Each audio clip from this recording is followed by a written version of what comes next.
Okey, Assalamualaikum dan salam sejahtera. Anda kembali bersama saya. Tak lain tak bukan, Cikgu Farhan, dan pada hari ini kita akan belajar mata pelajaran Pendidikan Kesihatan khas untuk murid tahun 5 pula. Okey, dan kita masih lagi di bawah tajuk kesihatan diri dan reproduktif, tetapi fokus kita hari ini murid-murid adalah prinsip dalam pergaulan dan kehormatan diri. Okey, murid-murid bolehlah bersedia dengan buku teks Pendidikan Jasmani Pendidikan Kesihatan tahun 5, muka surat 78 dan 79. Kita akan belajar dua muka surat saja hari ini. Jadi murid-murid diminta bersedia dengan buku teks sebagai rujukan utama kita. Okey, sementara murid-murid bersedia dengan buku teks, jadi saya akan terangkan dulu apa yang akan kita belajar pada hari ini, objektif dia. Yang pertama adalah mengetahui had dalam pergaulan. Okey. Yang kedua adalah berusaha menjaga harga diri. Okey, macam mana itu? Lepas ni saya akan terangkan. Dan yang ketiga adalah mengetahui kepentingan menjaga kehormatan anggota seksual diri sendiri dan orang lain. Kenapa kita kena jaga kehormatan anggota seksual diri kita dan orang lain? Kalau untuk murid, untuk diri murid dan kawan-kawan murid-murid. Jelas? Okey, ini adalah gambar daripada buku teks. Kita perhatikan buku teks muka surat 78.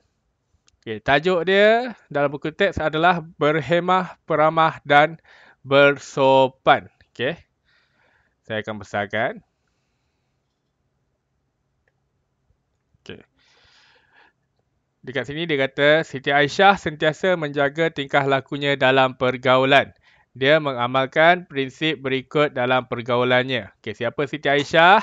Siti Aisyah adalah watak dalam buku teks ni, dalam gambar ni, yang bertudung ni, yang cantik macam murid-murid sendiri. Okey, murid-murid perempuan, bukan murid-murid lelaki.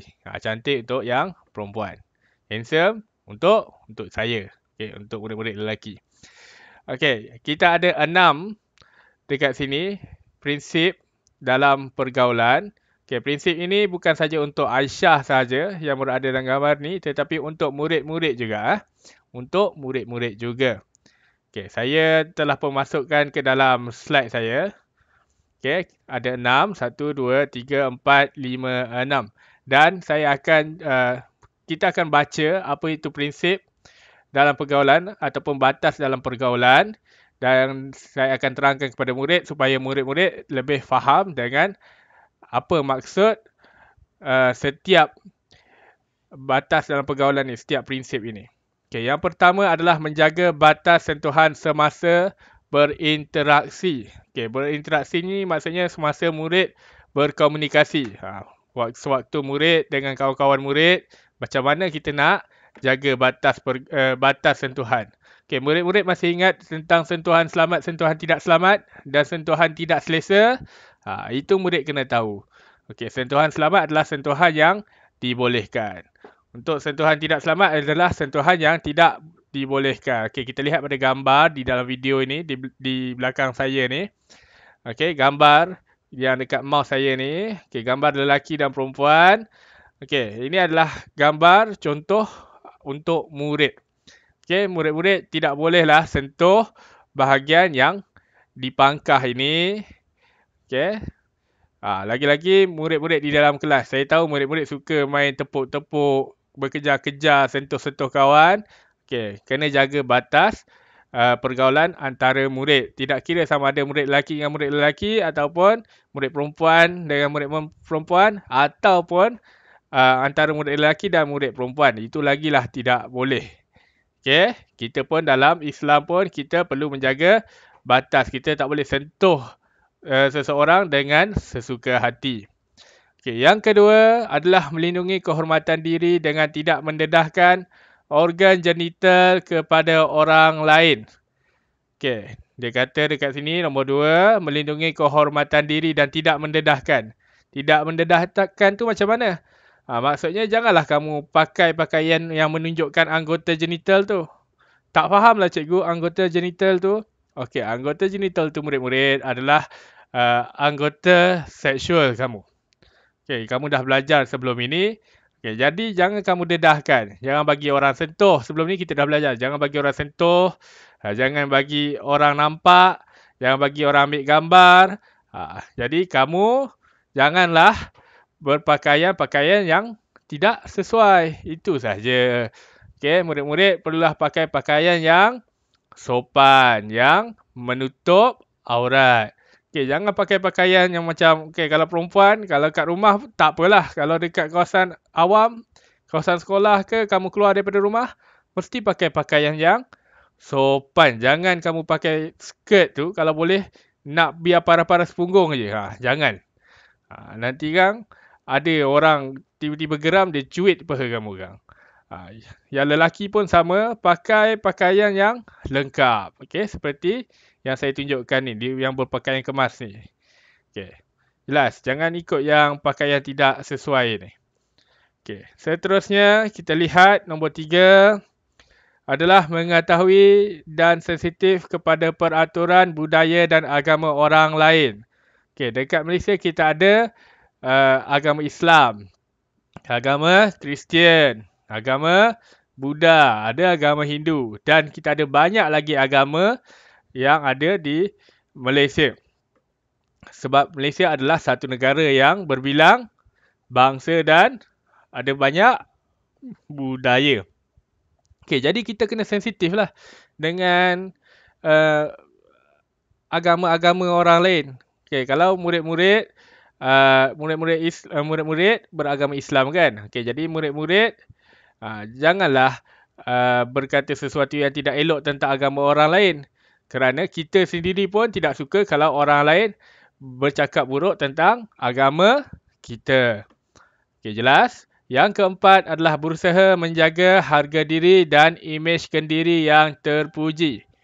Okey, murid-murid perlulah sentiasa menjaga penampilan murid-murid, maksud dia.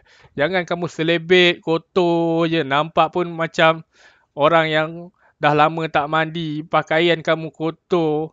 Kalau pakaian kamu kotor, nanti tak ada orang yang nak berkawan dengan kamu. Jadi murid-murid perlulah sentiasa berpakaian kemas.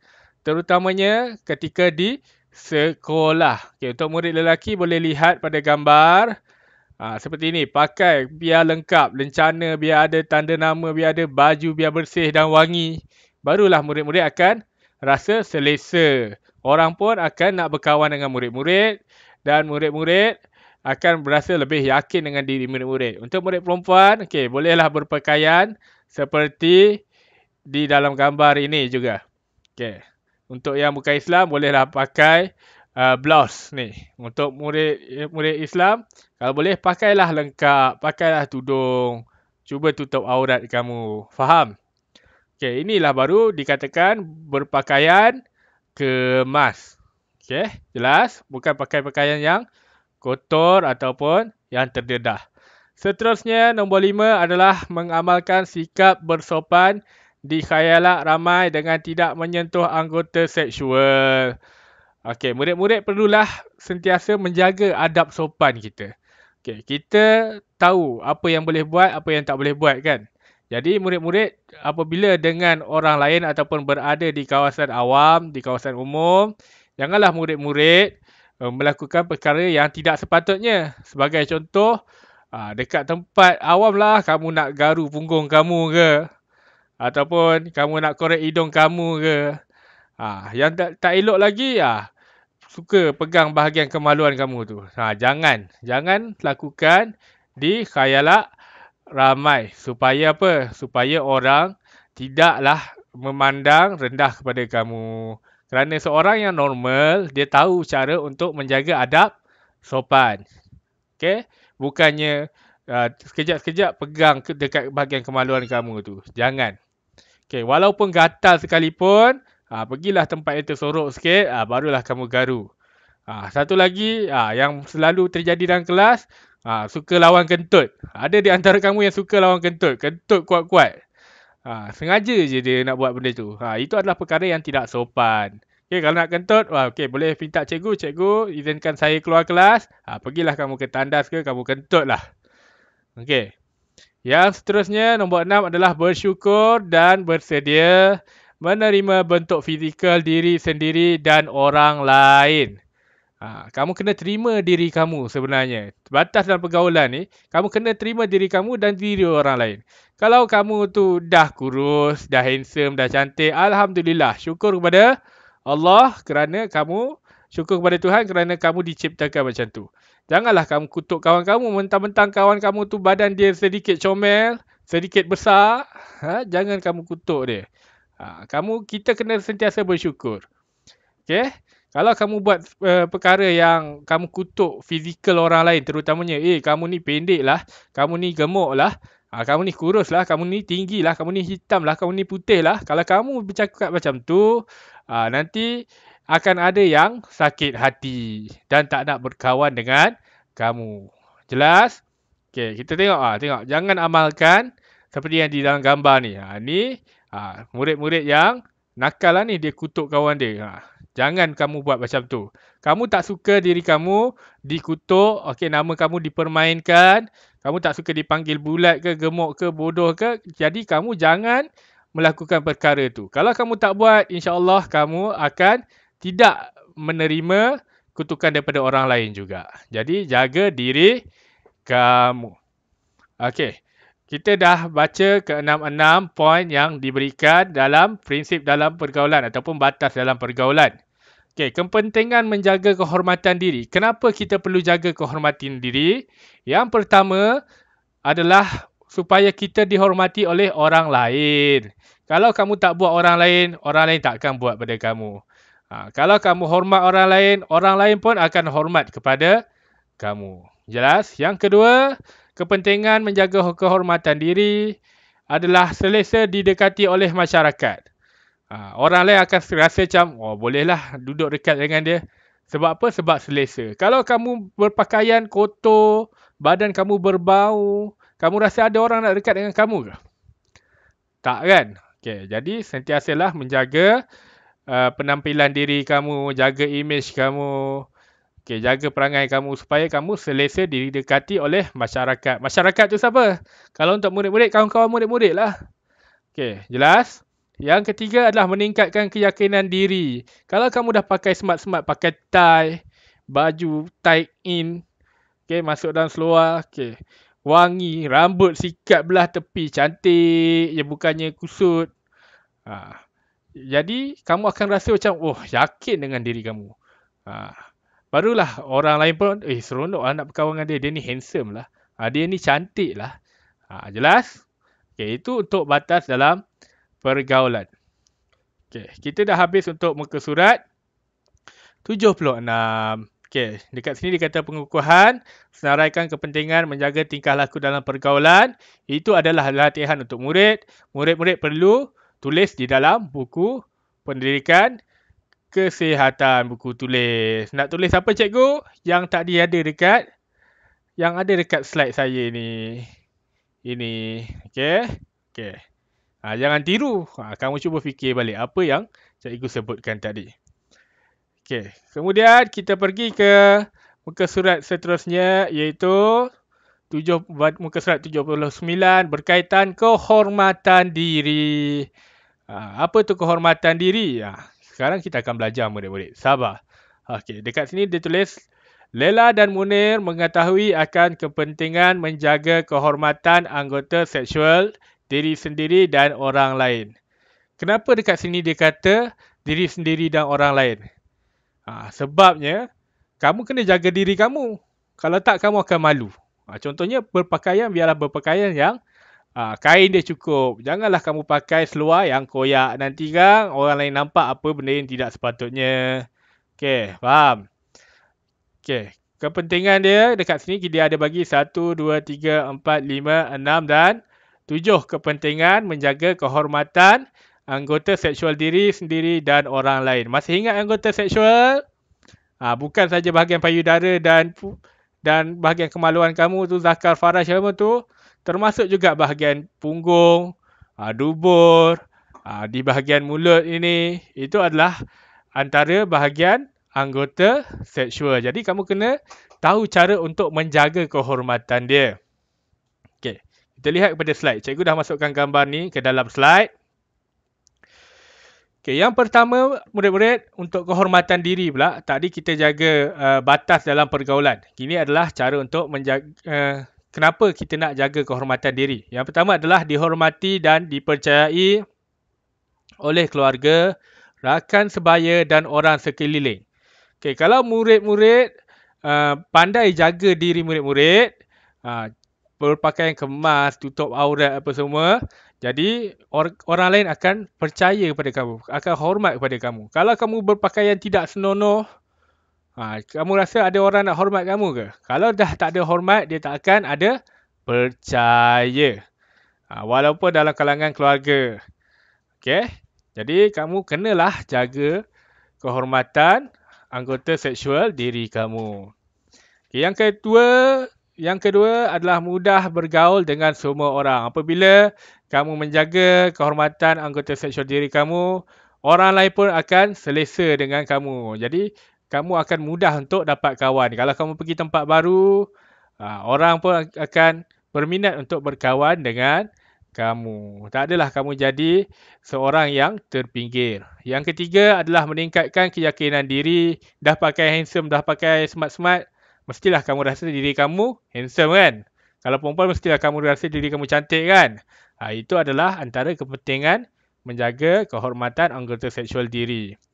Okey, seterusnya melahirkan masyarakat yang sejahtera dan aman. Okey, ini maksudnya komuniti tu. Macam kamu dalam kalangan rakan-rakan kamu akan tenang sahaja. Tak ada berlakunya pergaduhan. Kerana apa? Bergaduh ni sebab tidak menjaga kehormatan anggota seksual diri sendiri dan orang lain lah. Kamu pergi kutuk dia, kamu pergi pegang-pegang dia. Itu akan menimbulkan pergaduhan. Okay, jaga diri kamu, jangan buat orang lain.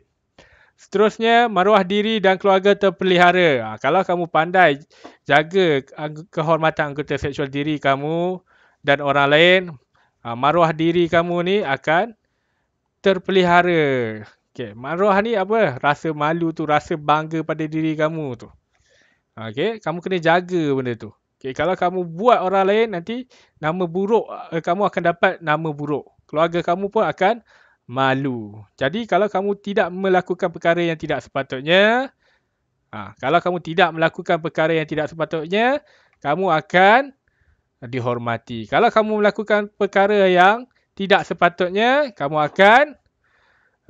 akan dipandang hina oleh orang lain. Okey, dan yang terakhir adalah menjadi contoh atau suri teladan kepada rakan sebaya. Jika kamu mempunyai peribadi yang baik, contohnya sifat-sifat yang baik, kamu akan dihormati oleh kawan-kawan kamu. Sebagai contoh, dekat sekolah kita ada pengawas. Pengawas kan sentiasa kamu nampak kemas, handsome kan. Dia pun baik, selalu tolong cikgu, selalu tolong kamu, berdisiplin. Itu adalah contoh yang kamu perlu ikut murid-murid. Okay? Kalau kamu, walaupun kamu bukan pengawas, kamu cuba jadi diri kamu lebih baik daripada pengawas-pengawas yang ada dekat sekolah. Okay, maksudnya daripada segi perangai, penampilan. Okay, jelas? Okay, jadi diingatkan dekat sini kepentingan bermaksud kebaikan. Okay, tadi tajuk kita kepentingan menjaga kehormatan anggota seksual diri sendiri dan orang lain kan? Ada di antara kamu yang tertanya, apa tu cikgu kepentingan? Maksudnya kebaikan. Kebaikan menjaga kehormatan anggota seksual diri dan orang lain. Ini adalah kebaikan-kebaikan dia yang kita telah bincangkan sebentar tadi. Dan yang terakhir, kepentingan menjaga kehormatan anggota seksual diri dan orang lain bermaksud kebaikan menjaga kehormatan diri dan orang lain. Jadi saya harap jelas. Kita dah pun habis 2 muka surat pada pembelajaran kali ini. Iaitu muka surat 78 dan 79. Jadi, latihan lagi satu untuk kepentingan ni adalah di bahagian pengukuhan ni senaraikan kepentingan menjaga kehormatan anggota seksual diri sendiri. Itu adalah latihan untuk murid. Jadi, untuk murid-murid, ada 2 tugasan. Yang pertama tadi senaraikan kepentingan menjaga tingkah laku. Yang kedua adalah senaraikan kepentingan. Yang ada dekat sini. Murid-murid salin sahaja. Jelas? Okey, saya harap murid-murid jelas dengan penjelasan saya yang panjang lebar ni. Okey, saya harap itu saja untuk pembelajaran kita pada kali ini. Okey, saya sangat-sangat berharap murid-murid faham dengan penjelasan yang saya berikan mengenai bagaimana cara untuk menjaga prinsip dalam pergaulan. Okey, cara untuk menjaga batas dalam pergaulan dan cara untuk kepentingan menjaga kehormatan diri. Jadi itu saja daripada saya. Jangan lupa untuk like, share dan juga subscribe channel YouTube ini. Okay, kalau murid-murid mempunyai sebarang masalah ataupun tak faham, ada persoalan, boleh komen dekat ruang komen. Nanti saya akan respon dengan komen murid. Okay, itu saja. Kita berjumpa lagi pada pembelajaran akan datang. Ya, dan kita akan masuk pada tajuk baru iaitu penyalahgunaan bahan. Teruskan bersama saya pada pembelajaran akan datang. Assalamualaikum warahmatullahi wabarakatuh dan salam sejahtera. Bye.